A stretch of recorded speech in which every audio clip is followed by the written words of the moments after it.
Hi friends, welcome to KBS voice. வெயில் அதிகமாக இருந்ததுனால கொல்லைக்கு போனோம். திடீர்னு வெயில் ரொம்ப தாங்க முடியாமல் ரொம்ப தாகமாக இருந்தது. சரி, கொல்லையில் என்ன இருக்கும் அப்படின்னு சொல்லிட்டு செக் பண்ணி பார்க்கலான்னு சொல்லிட்டு நானும் என் பொண்ணும் போய் பார்த்தோம். தாத்தா கொல்லையில் வெள்ளேரி பிஞ்சு போட்டிருந்தார். ஃப்ரெண்ட்ஸ், நீங்கள் ட்ராவல் பண்ணும்போது வெள்ளேரி பிஞ்சை விற்கிறத பார்த்துருப்பீங்க. எங்கள் தாத்தா கொல்லையில் வளர்த்து வச்சுருப்பாங்க, நாங்கள் எடுத்து சாப்பிடுவோம். வெள்ளேரி பிஞ்சு கொடி வகை சார்ந்தது. வெள்ளேரி பிஞ்சில் நீர் சத்து அதிகமாக இருக்கும். வெயிலுக்கு இது ரொம்ப நல்லது. பார்த்தீங்களா ஃப்ரெண்ட்ஸ், எங்கள் கொல்லையில் எவ்வளோ வெள்ளேரி பிஞ்சு இருக்குதுன்னு பார்த்தீங்களா? இது மாதிரி கடையில் ஜூஸ் வாங்கி கொடுக்காத வெள்ளேரி பிஞ்சு வாங்கி சாப்பிடுங்க.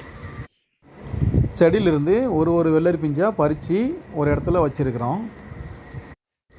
பாருங்க ஃப்ரெண்ட்ஸ், இது எல்லாமே வெள்ளேரி கொடி தான். இப்போ நாங்கள் தேவையான வெள்ளேரி பிஞ்சை பறிச்சிட்டோம்.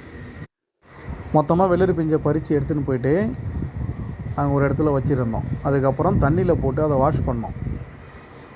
பார்த்தீங்களா ஃப்ரெண்ட்ஸ், வெள்ளேரி பிஞ்சு எவ்வளோ ஃப்ரெஷ்ஷாக இருக்குதுன்ட்டு. இது அப்படியே சாப்பிட்லாம், இல்லைன்னா மிளகாத்தூள் சால்ட்டு சேர்த்து பார்த்தா சூப்பராக இருக்கும். ஓகே ஃப்ரெண்ட்ஸ், வீடியோ பிடிச்சிருந்தா லைக் பண்ணுங்கள், ஷேர் பண்ணுங்கள்.